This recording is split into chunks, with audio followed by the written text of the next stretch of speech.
Welcome to Destiny Digits. This is going to be a reading for expression number 2. So let's talk about what that means. So just like you know your sun, moon, rising, Venus, north node, in numerology, your core chart has 4 numbers: your life path, your expression, your soul urge, and your birthday. Now sometimes they have different names for those, but the calculations are the same. So the way to find your expression is by totaling the letters in your full birth name. And if you don't know how to do that, you can use the link in the description box to find what that is and then use the video that correlates. So your expression reveals your potential, right? So this is something that you have the potential to do or achieve in this lifetime. So we are going to do a reading with that in mind, and this is for 2. So something else to take note of is that if your name changed before, most likely your last name, if that changed before the age of 13, use that new name as opposed to your birth name. Okay. Only if it took place before 13. First card we have. So we're going to pull 3 oracle cards, and then we will pull 3 numerology cards. This is the deck I created. And then we'll do a 9-card box spread with tarot. So expression number 2, these are people that have the potential to be very cooperative. They're great partners. They have the ability to adapt to situations and people very well. They're just great teammates. These are the people that you want in partnerships. Now, when we're talking about that energy, of course, there is a spectrum. So as an expression 2, you can be cooperative, where you show up and, give your all, or you can be reclusive. And reclusive is kind of like when you pull back and withdraw from a situation, because you're not vibrating at the highest potential of your of the energy of 2. So keep that in mind and we'll keep going. So first card is reaching your destination. Your light is shining brightly. And so this is confirmation from Spirit that you are where you need to be, progressing in the way that you desire and that Spirit most likely desires for you. So your destination is in reach.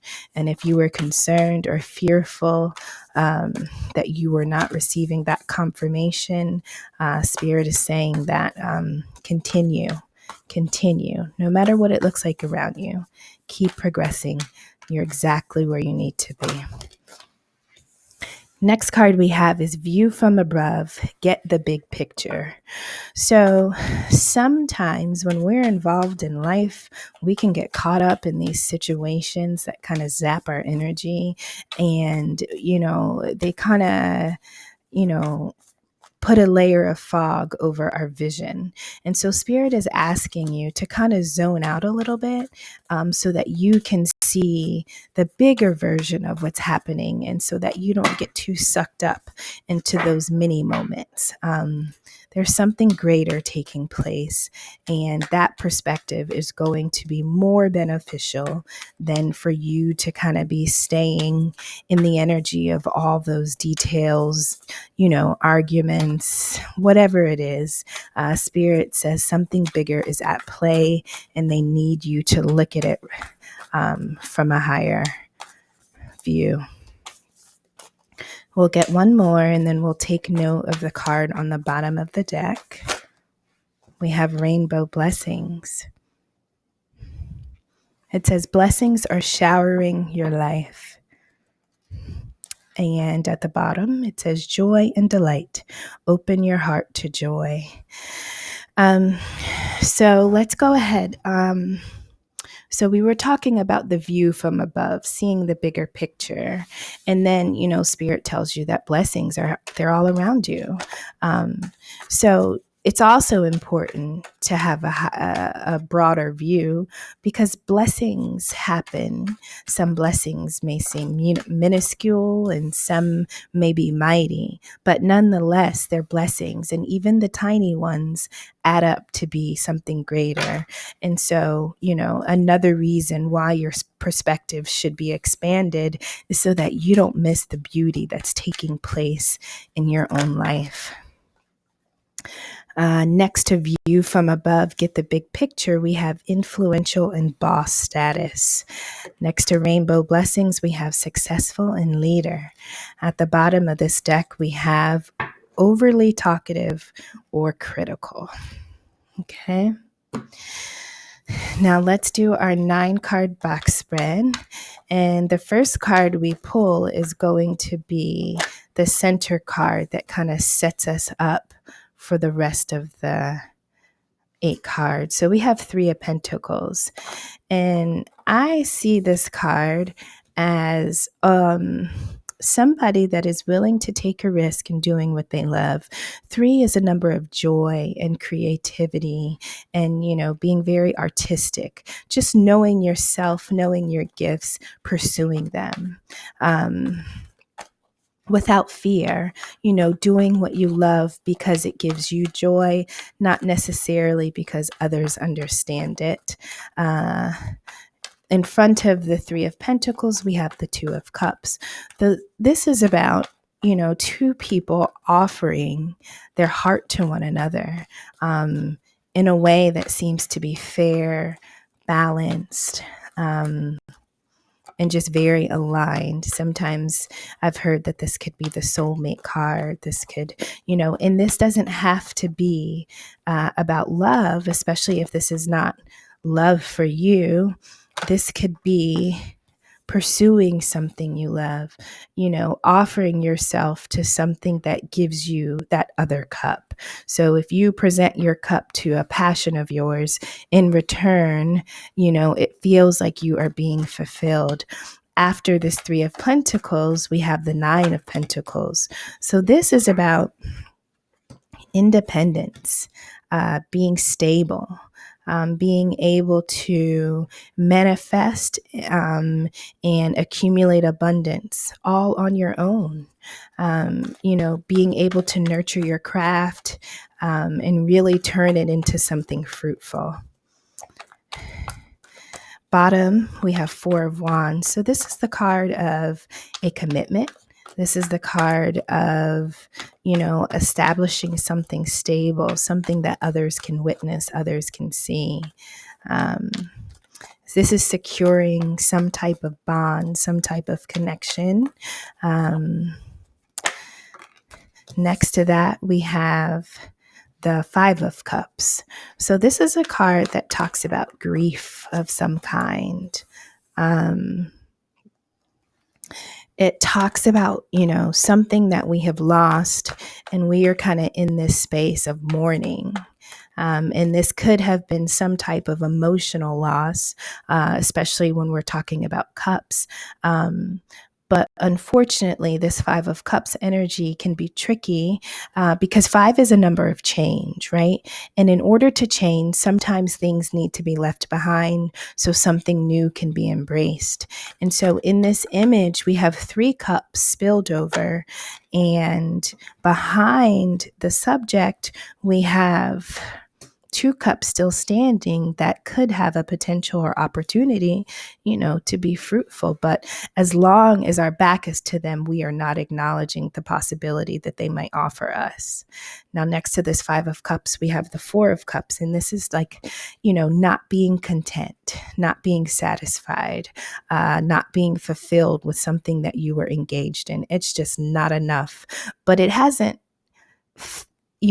instantly felt like it's not enough. This is kind of like a situation that you potentially could have, tried to revive numerous times, and to no avail. It just did not manifest into what you had hoped for.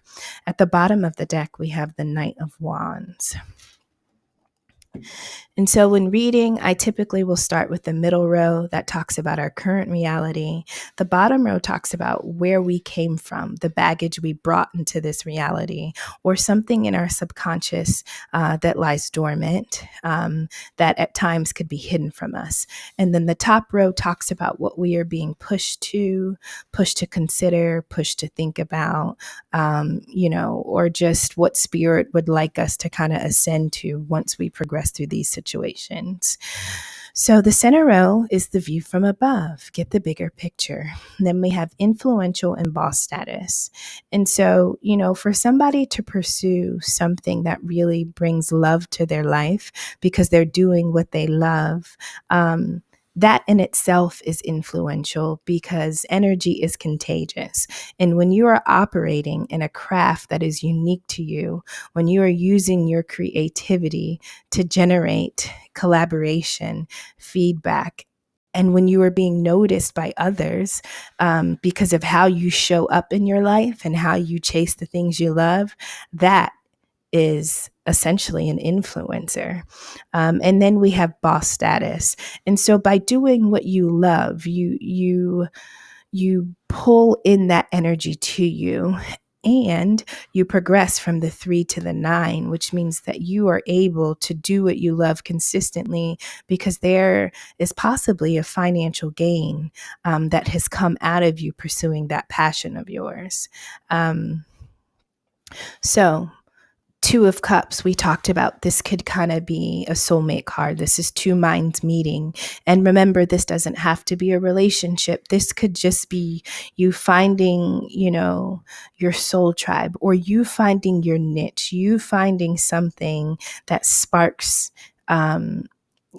something in you that allows you to tap into what you love to do or what you desire, that leads you to this 9 of Pentacles, this abundance, this energy of being self-sufficient and fruitful.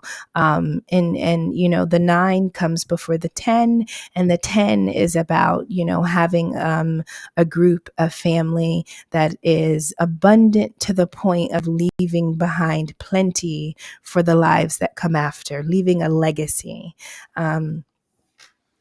So Spirit is saying that, pull yourself outside of this so that you can see the bigger picture of what you're creating and why you're doing what you're doing, because this is the potential that you are operating in at this present time.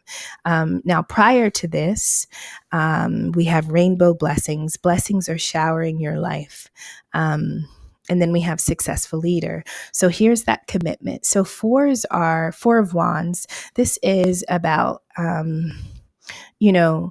being responsible in a very, 4s are about responsibility, and they are builders. And so you were able to build something stable, something that you felt was grounded, in passion, in compassion. But it seems that what was built, at some point there was a loss experience. Maybe it didn't pan out to give you the emotional satisfaction that we had hoped for. So we go from loss and grief, and then we go to this 4, kind of just a stalemate, not really wanting to accept anything, not wanting to try anything, not embracing anything, because we're kind of stuck ruminating on what did not work, what did not manifest, what did not give us the satisfaction that we had hoped for. And so Spirit is saying that, blessings are coming. And remember, this is the reality, and this row speaks to that. So if this was the prior energy, this energy of loss, grief, regret, Spirit is saying that even a loss is a blessing because it sparks something in you. You go from this 5 of Pentacles, losing something, but then behind you, there are two cups that still have the potential to offer you something. And here you begin with those two cups in the current reality. And then that sparks this creative endeavor where you are able to kind of link with like-minded individuals, follow your passion, and then create this abundance that just totally makes you self-sufficient by doing what you love and loving what you do. And so there is a bigger picture that you had to embrace. And even the things that didn't feel good were necessary, right? And then moving on to the top row, we have reaching your destination. Your light is shining brightly.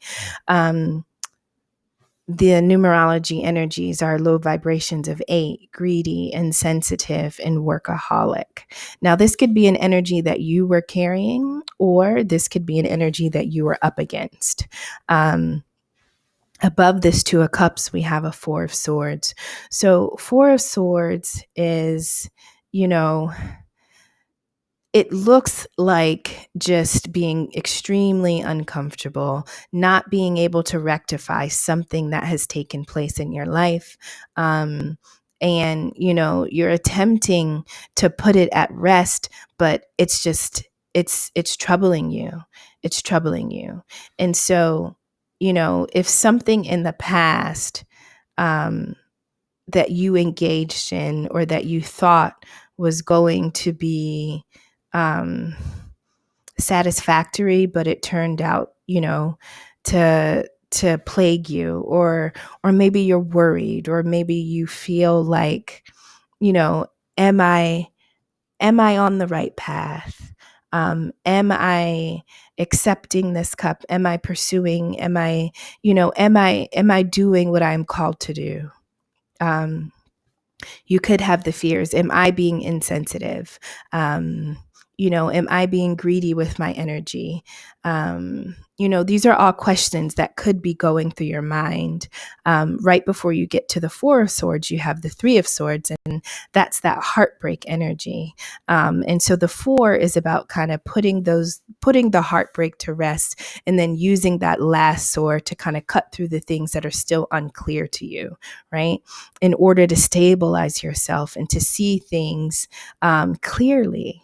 After this Four of Swords energy of being of attempting to kind of meditate and reflect on what has been, you have the King of Pentacles. And so when we're talking about court cards, the page is like that initial message that you get about something that you want to pursue. You haven't really taken a step, but it's in you, right? And then the knights are pursuing whatever that energy is, depending on the suit, right? So the kings and queens have mastered that. And so you progress from the Three of Pentacles to the King. And this is somebody that is extremely confident and secure in their ability to be abundant, in their ability to take something and to turn it into wealth, to turn it into something tangible, something beautiful. Sometimes when talking about the king or queen, it's like the Midas touch. They can take something and they can immediately, almost like instantly, manifest it into something fruitful. So after this King, we have the Six of Pentacles. And this is being able to balance what you give and what you receive, right? And so that lines up with this greedy or insensitive or workaholic type of energy. Sometimes six in general is about responsibility. And so you do have a responsibility, because none of us are existing for self.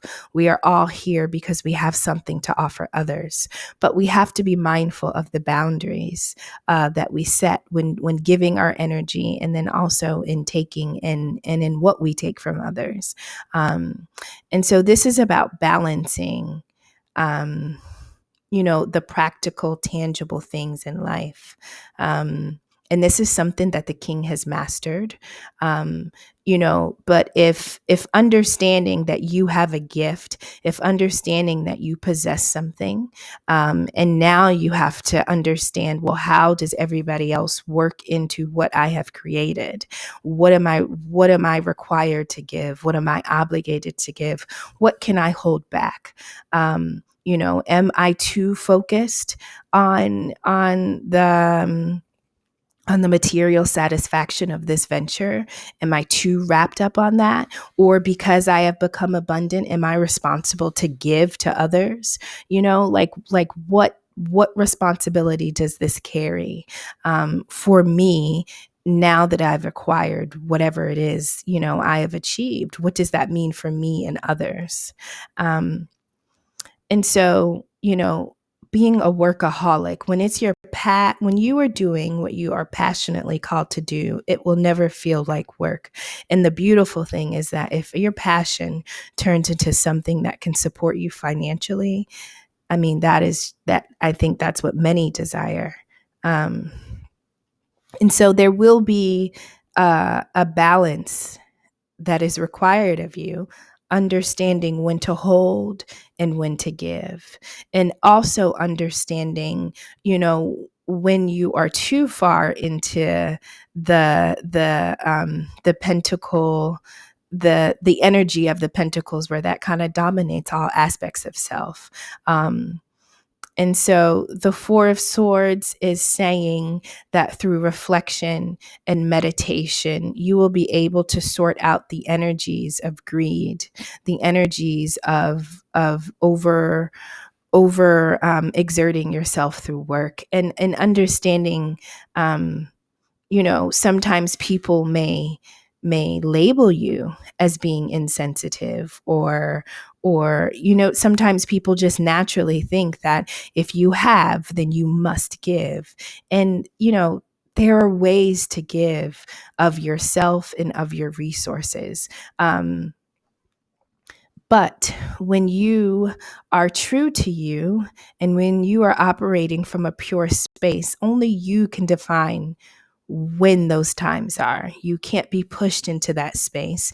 And so if these are labels that others have given you, you don't have to accept them, right? And to progress from the Five of Cups to the Three of Pentacles to the King is beautiful. That took work and that took energy. And we have successful, leader, influential, boss status. Like, you had to really push through things and learn how to master yourself in order to get to this. But sometimes when you've arrived at the destination that you always desired, that can be kind of scary. It's like, what do I do now? Because with great, there's responsibility that possibly you didn't have before, right? But now, because you've amassed so much, or because you have, people watching, noticing, and witnessing the success, now all of those people have opinions and beliefs about what you should do. And so Spirit is saying that you are reaching your destination. And although it may be uncomfortable because it is outside of your comfort zone, you are doing exactly what you need to be doing. You're exactly where you need to be. And you will know how to share yourself with others. And at the bottom of the Oracle deck, it says, open your heart to joy. So the same joy that we began this Three of Pentacles with, where it was just fun to do what we love, never should be lost, even when we've acquired and reached the goal that we hoped for. Stay true to that joy, and that will kind of shine its light on how you should operate in this newfound space, right? So don't be critical of self. Don't accept criticism from others.